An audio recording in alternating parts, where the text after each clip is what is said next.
research wasn't for me, right? So I thought maybe I'd be interested in that, really thought maybe medicine, but wanted to try both and realized that like hours in the lab was not my cup of tea. So I'm glad I did it. I went to Luther College in Decorah, Iowa again. I had a lot of fun, worked hard. I'm not, like I said, the smartest, I didn't get a 4.0, but I did get decent grades. And I took my MCAT my senior year, I guess, or my junior year there, and I did okay. I might have been able to get in, but again, it's competitive. I want to increase my chances. Also, medical school is really expensive. I'm sure everybody's told you that. Medical school, DO schools, super pricey. Don't let that deter you, but it is pricey. And so the difference between like an osteopathic school and a medical school that was private, the difference between that and a state school for medical school, which was just as good, I went to the University of Iowa, was approximately like a $30,000 a year difference. So I took a year off, got my Iowa residency, and in that time I worked in their Department of Anatomy and Cell Biology doing research, which again was a great experience. Knew I didn't want to do it for the rest of my life, and I also worked as an EMT and a CNA. So I worked in a nursing home as a CNA doing direct patient care, which is really cool. I think it's a good experience. It also worked as an EMT. Anyway, just getting more medical experience, it was good. And I think that is another thing that medical schools look for as well, is like, what have you done in medicine, I mean, to get experience taking care of people? Like, how do you know you want to do that if you don't try? So I did do quite a bit of those kind of experiences. I really felt like, having shadowed a couple of different types of physicians, that family medicine was going to be for me. I like the variety. Maybe it's like the ADD person in medicine. Like I'll see a 90-year-old grandma, and I do house calls, and I deliver babies up until November of this past year, and I, would take care of little kids, and so my day is never ever the same. Do minor surgeries. It was awesome. It is awesome. I love it. And so, when I got to medical school, I had a fairly good idea of what I wanted to do, but I did, go into every rotation with a really open mind, because I also was really close to I worked with the Iowa football team and was really close to doing ortho sports medicine. Like, I thought that was going to be really cool too, but ended up sticking with family med. Med school is tough. I love the University of Iowa. It's a great medical school. Med school is tough. I think it's something you're meant to do once. Like, I totally enjoyed it the first time around. It's really hard. I wouldn't do it again, but it was something that I had a good experience with. Went really fast. It's just a high volume of material coming at you really fast. It's like drinking from a water hose. It just comes at you fast and furious. And there's times when you're doing biochem, things like the first couple of years, you're like, I'm never going to use this. And you know what? I have never used it. But they just want to see that you can learn and learn fast. And so I got through that. Once I got into rotations, I realized I really loved it. I had a medical school roommate in med school. She got into rotations, did two rotations, and I'm so proud of her that she just accepted the fact that this wasn't for her, and she dropped out of medical school. She did two rotations and was like, I don't like taking care of people all day long. It's just not my cup of tea. And so she went in and did, she's doing health policy and health promotion as a PhD, and went back to school and did something different. So I think that's another key thing, is like, if you realize when you get into this, I don't care how much your grandma thinks it's really awesome that you be a doctor. If you don't want to be a doctor every day, it's something you're going to spend a ton of hours doing, don't be a doctor. Like, I don't care for parents, like, if you're smart enough to be a doctor, there's lots of people who are smart enough to be a doctor who don't really enjoy it. They don't really want to do it, and that's okay. And anywhere along this process, if you don't feel like the career that you think you're choosing is for you, take a step back. Life is way too long to be doing something that you don't enjoy. And so the reason I chose family practice is that I really wanted to be someone's doctor. I didn't want to be their cardiologist, didn't want to be their orthopedic surgeon. Like, I want to be their doctor. I want to be part of their family. And that's, I still make house calls. I just recently gave up delivering babies. It's interesting, it's rewarding. I feel really blessed to do it. In med school, I met my husband. He's an anesthesiologist, so does something completely different from me. So we do have interesting conversations. He's actually in Bolivia right now doing a medical mission trip. We got engaged. We are both really into doing medical missions. I don't go as often now. We have 3 little kids, 7, 5, and 3. But he's in Bolivia right now, one of the general surgeons at the clinic doing a medical mission trip. There's so many awesome experiences and things you can do in medicine. And there's something for everybody. So I love taking care of patients on a day-to-day basis, and then I know people who really don't like taking care of patients that much, but they're fascinated by x-rays, and so they sit in a dark room and read x-rays all day long. Or they kind of like the adrenaline rush of emergency medicine, and that's what they do all day. So there's kind of something for everybody. Some of the questions that were posed, I guess, to ask is what do I enjoy about my job? I mean, I think I've talked about some of those, the variety, the patient care, privilege of being with people in their most vulnerable state. It's awesome. I love going to my kids' school and they're like, hey, Dr. Dewey, and it's like a little first grader that I delivered, and it's awesome. I don't enjoy the paperwork and the red tape, and I don't think that that's like just unique to medicine, but I'll just tell you there's a lot of it anymore. There's a lot of insurance paperwork. That's not so much fun, but it is definitely overshadowed by the good parts of medicine. Advice I would have given to my undergrad self was maybe to have relaxed a little bit more. I was like, I was a little stressed with doing sports and school, and it was a good balance for me, but I wish I would have done like a J term abroad or something like that. I think would have been a good experience. I thought, well, I don't have the money, I gotta save my money, I don't have the time. Kind of wish I would have done something like that. Now we do more of that with medical mission trips. Pat and I have been to Kenya, Mexico, he's gone to Bolivia, so doing a little more traveling now. The hours I work, oh my gosh, so residency has changed a lot. So I came into medicine, maybe some of you have heard about this, they now have residency work hour laws. So my husband, who's 10 years older than I am, was in residency. There were no work hour laws. It was like 120 work hours a week regularly.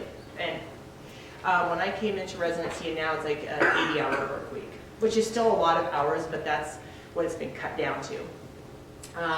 So medical school is busy. It's a lot of hours between your study and study time, and also your time with patients, just rounding on the wards.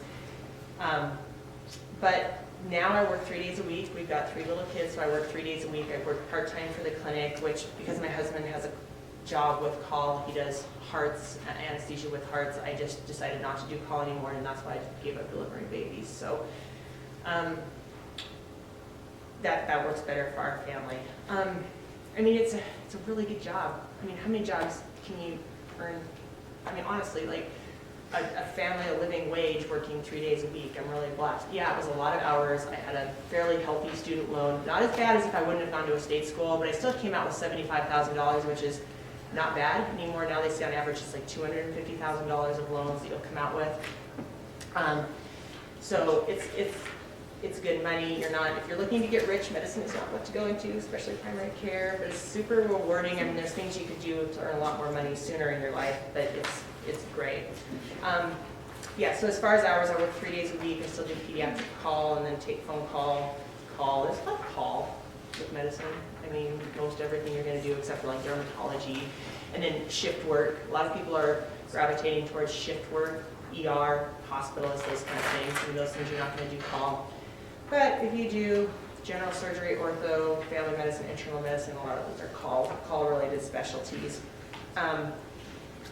I do take a fair amount of work home. Like tonight, I just finished seeing patients. I've probably got 1 to 2 hours of dictation and paperwork to do when I get home tonight. I usually put the kids to bed and do that. And then I do see patients and do some home visits on days off and weekends.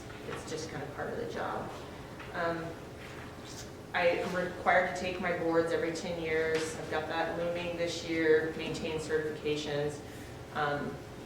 And yeah, medicine, I guess, and also addressing the competitiveness of the field. Yeah, medicine is competitive. We were saying PT is competitive, veterinary medicine is competitive, everything's competitive anymore. So the more experience you can get, the better grades you can get, the better you can study and doing your MCATs or whatever board your test you're doing to get into your chosen field, the better.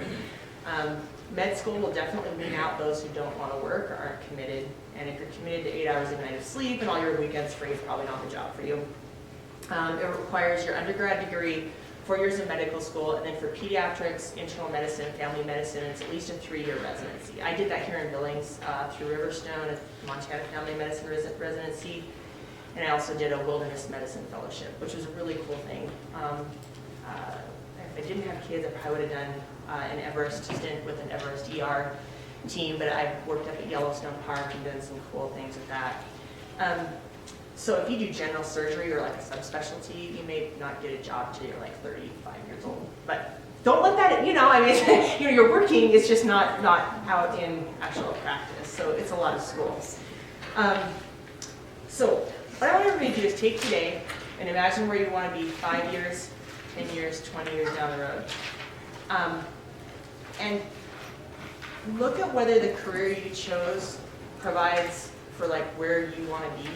And I say that because I think like the newsflash for me in the last few years was that like, the biggest lie that anybody's ever going to tell you, especially as women, is that you can have it all. And I don't want to say that in any way or sound really negative, but you can't have it all and do it all really well. Okay, you're going to have to pick and choose. If I didn't have 3 kids, I'd probably work full time and be still delivering babies and, maybe doing more leadership stuff at the clinic, but we've got 3 little kids and I have a husband that's a physician.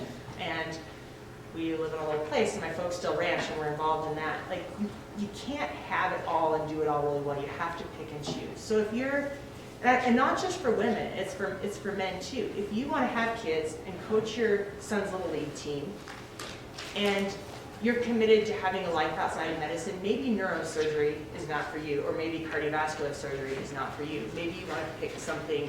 I know a girl who has dyslexia and she's making it through medical school and she's always kind of picking the toughest thing she can do to prove that she can do it. Do you know what I mean? The problem with that may be that she and her husband want to have kids someday, and I'm like, you can be a neurosurgeon, but that is a very male-dominated field still, and nothing against men. It's a very go field. I work 3 days a week. If you want to be a neurosurgeon, you're probably not going to work 3 days a week. If you want to do a surgical subspecialty and come back to a place like Billings, Montana, or Missoula, and you're the only doc of your specialty in that town, you're not going to be able to work part-time very easily. You're going to be wanted and needed all the time. And there's nothing wrong with doing that, but it's just that you really need to look at how you're going to want to live your life and sort of pick your career and design your career to fit with that. And ways that you can help yourself make those choices is to take and look at what you might want to do. Like, let's say you're super interested in orthopedics. Go shadow an orthopedic surgeon, shadow a couple of them, see what they do on a day-to-day basis, but not just in medicine, and then go out to coffee with them and like pick their brain about what they're doing after work, what their hours are, what their life is like. Because you don't not only want to know what they're doing when they're in clinic, that's just a part of their life, but you want to know what their life is like outside of clinic. What's call like, A lot of physicians I know have stay-at-home wives or husbands. My husband and I's life is not like that, so one of us had to make some concessions in our career. So I think that's just, it's hard when you're at this age to make that decision. You're at this point in your life, but it's important to think about. Also thinking about where you want to live. If you want to live in Conrad, see, I always thought I'd be a small-time family doc, live in Lewistown or Conrad, and then I married an anesthesiologist, which automatically meant that I was not going to live in Red Lodge, Lewistown, Conrad, a really small town, because they don't need that specialty there, and it was not going to be the specialty that I was going to do. So if you're committed to living in a certain place, you may need to also choose your career somewhat gauged to what you can do in that community, or what that community needs. A really good friend who grew up in Hardin, and she knew she always wanted Galley to do residency with. She always knew she was going to go back to Hardin. So family practice was the obvious choice for her. She wanted to go back and take care of people in her community. So yes, can't emphasize enough the importance of getting out and shadowing physicians. Come work with me a day in the clinic, see what I do, or a few days. Go shadow my husband in anesthesia, see what surgeons do. Totally spend the time to see what these folks do on a day-to-day basis. Yeah, so that's most of what I wanted to talk about. And I just wanted to open it up to questions. If you guys have any questions about medical school, college, how I navigated it, family medicine, medicine in general. Yeah. I'm just kind of wondering about malpractice insurance and how much you have to carry and what that costs. Yeah, so I could not have delivered babies if I would have had to do 45 deliveries a year to just cover my malpractice insurance. I think it's around 45. I don't quote me on that, it can be on the internet. But it was, if I wouldn't have worked for an organization like Billings Clinic, who covered my malpractice, it is almost impossible for family docs and even a lot of OBs to do private practice, OB/GYN, deliver babies. It's really expensive. So I work for Billings Clinic. It's a bigger healthcare organization. I am a salaried physician, but I don't have to, they cover our malpractice insurance. So a lot of organizations you work for, unless you're doing private practice, they will cover your malpractice insurance. So there's a lot of things you may take a little hit in what your paycheck is, but there's a little more, there's a lot less you have to deal with, such as malpractice and stuff, if you work for a bigger organization. Yeah, so I don't have to deal with that. The threat of lawsuits, they say it's not if you get sued, it's when you get sued. I say, gosh, knock on wood, I haven't yet. But that threat's real. And it's like really, I've had partners get sued for really frivolous, ridiculous things. And it ends up oftentimes that things get settled out of court. Like, so you don't win, even if you're right as a physician, you don't win, it gets settled. And so it sometimes goes on your record. I think that's like something you have to kind of get a thick skin about. Yeah. So when that thought, is that why it was so hard to get my hysterectomies, because they're afraid of lawsuits? No, at your age, I can almost tell you probably why it was hard. Nobody wants to do a hysterectomy on someone who's really young. That's part of the reason it's really hard. No, it's not fear of lawsuits. That's not right. It is part of that, why they may not want to do a hysterectomy, because they're afraid that if you change your mind, that you may sue them and say, well, I didn't understand the ramifications of what I was doing, et cetera, et cetera. Oh, well, I eventually did get it to go through a couple of years ago. I still haven't regretted it. Yeah, there's always that like one person out there who's going to regret it, but they try to make good decisions for each patient. Yeah, I should understand that. Yeah.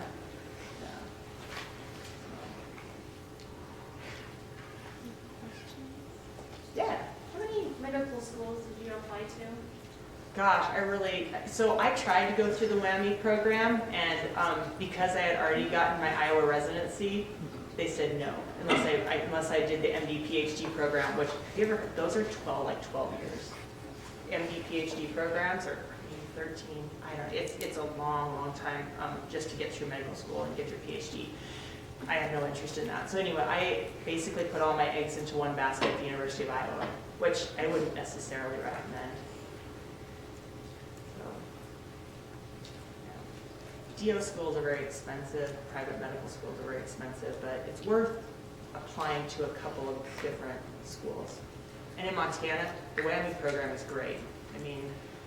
If I would have maintained my Montana residency, that's definitely where I would have wanted to go.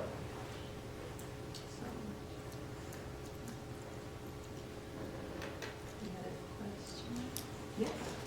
So if this is too personal, feel free No, not to yeah. answer it. So they just mapped out what their lives would be like if they got an MD last week. Yeah. And I noticed a lot of the girls put in when they were getting married and when they were having kids. Can you talk about when you had kids in your career and Oh, why yeah, that absolutely. was a good choice to do at that time, or you would have better? Absolutely. No, choose I'm a actually very different time? happy to talk about that. No questions to, feel free to ask whatever. I'm totally good with that. So, like I said, my husband's 10 years older than I am, and he'd been a physician for quite a bit longer. Actually was a family doc. He's got a total hip replacement, had a hip replacement, went back and did anesthesia. And so he probably would have been ready to have kids sooner. Personally, for me, I felt like I saw people have kids in medical school. There was no way I was organized enough to have kids in medical school and try to do medical school. I also thought there's no way I'm organized enough to do residency, and I just didn't feel like I was going to get to spend time with my kids. Like, I wanted to be a resident, get done with residency, and so I had them after my first year. I got into practice. So medical school, residency, started with Billings Clinic, and had my first son the next year. Now we've had one every 2 years. So I got 3 little kids.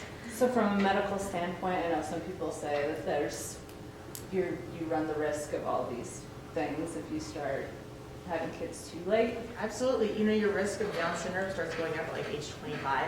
I mean, it's like, it's not high then, but it definitely starts going up right away. That's a big deal anymore because a lot of women are waiting, and it definitely doesn't make it easier to get pregnant.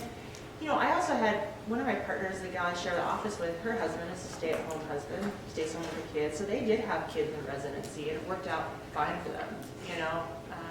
So it's a real personal thing, but with both of us being doctors, we didn't want a nanny raising our kids, and we still feel pretty strongly that we want to have a real active role in our kids' lives.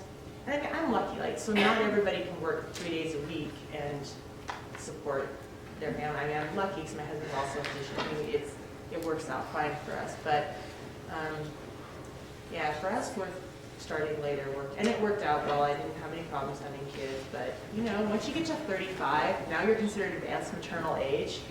It doesn't get any easier. So, But trends are showing that older moms are still Yeah. getting pregnant already Oh, most yeah. of the time. Your Oh, yeah. statistics are run against you a little bit, but it's more and more. statistics, it's harder to get pregnant. Your eggs are older, but at the same time, you can totally do it. And I don't think 30 is old anymore at all. I mean, I didn't get married till I was 28, and I didn't have a baby till I was 32. So I'm at 32, 34, 36. It's fine. So I think once you get above 40, that's when things get really tough. But yeah, I think it would have been really hard to have kids in medical school and focus on school. I think I would have missed a lot of my kids' lives. I mean, it wasn't an issue. I hadn't met my husband yet at that time. Even residency would have been tough.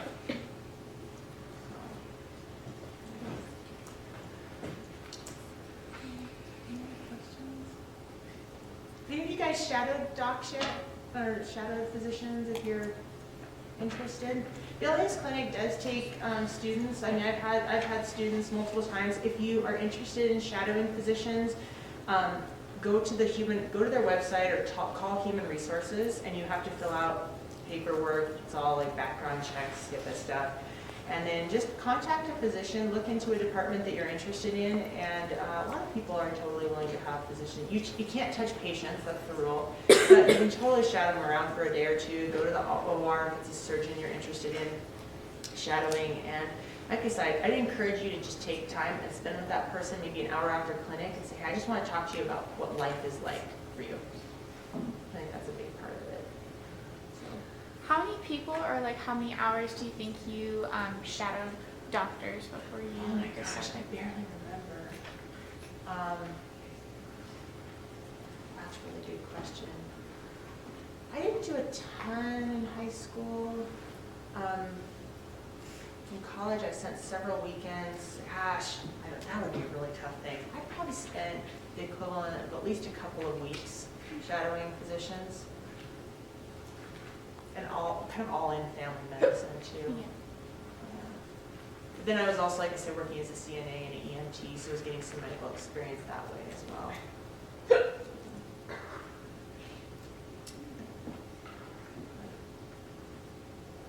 Any other questions? Anything else you guys want to know about physicians in general that you are becoming? Now, are most of you guys from Montana? Okay. So yeah, the WWAMI program is a great way to go. All right. Well, there's no other questions. Yeah. You said you worked up at Yellowstone, right? Yeah, at Yellowstone Park. This is a weird question, Yeah. but have you ever still had people get burned by the pools? They have that. That's actually pretty frequent. I think this year they had 2 bison gorings and maybe 3. I still go up there, but just not as much as I used to. You can take, if you ever want, even as a medical student, there's wilderness medicine courses you can take that are super interesting. It's like, you know, snake envenomation, altitude illness, and there's like really cool things you can do with that. But I personally didn't take care of anybody that had been burned, but it still I happens. know it used to happen a lot. Someone went head first into one of the springs, and they usually die, and the shock wears off. Yeah, it's never good. It's never good. It's very hot. A lot of people do very stupid things in the national parks, I think, as a general rule. I did learn that, like, when I was up there for a while, but, yeah. Well, thanks for having me. I appreciate it.